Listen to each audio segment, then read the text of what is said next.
প্ল্যানটা দেখতে হবে।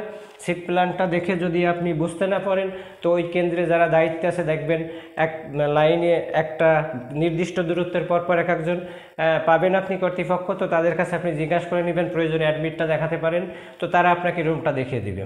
তো তারপর আপনি রুমে প্রবেশ করলেন এবং আপনি খুঁজে খুঁজে আপনার সিটটা পাবেন, এবং আমার অনুরোধ থাকবে সিটটা পেয়ে আপনি চুপচাপ থাকবেন। কোনো প্রকার যে আশপাশে মানুষের সাথে কথা বলা বা পিছনে কথা বলা, এটা করতে আপনাকে আমি নিষেধ করব। তো আর একটা পরিস্থিতি আপনি ফেস করতে পারেন ওই কেন্দ্রে পৌঁছানোর পরে, দেখতে পারেন যে আপনি কেন্দ্রের সামনে অনেক তো ভিড় থাকবে।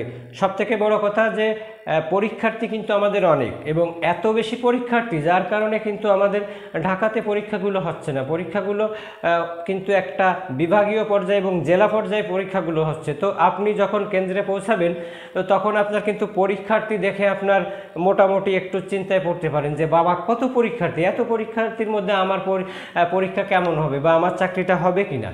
তো আমি আপনাকে বলবো যে আসলে শতকরা 90 জন মানুষের কিন্তু প্রিপারেশন ছাড়াই পরীক্ষা দিতে যাওয়া, অর্থাৎ সামনে একটা পরীক্ষা আছে, পরীক্ষাটা দিই, দেখি বয়স তো প্রায় শেষের পথে, তো আমাকে পরীক্ষাটা দিতে হবে, তো সেই কারণেই যাওয়া। তো শতকরা 90 জন মানুষ কিন্তু প্রিপারেশন ছাড়াই যাবে এবং শতকরা 10 জন মানুষ কিন্তু প্রিপারেশন নিয়ে যাবে।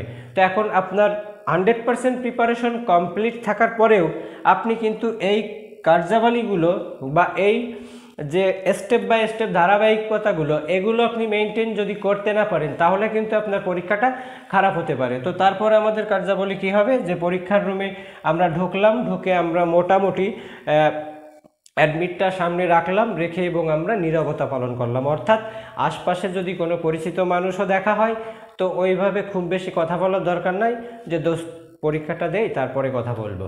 তো এইভাবে নীরবতা পালন করতে হবে। তো তারপরে যে কার্যাবলী, সেটা হলো যে ওএমআর পাওয়ার পরের কার্যাবলী, অর্থাৎ আপনাকে যে উত্তরপত্রটা দিবে, সেই উত্তর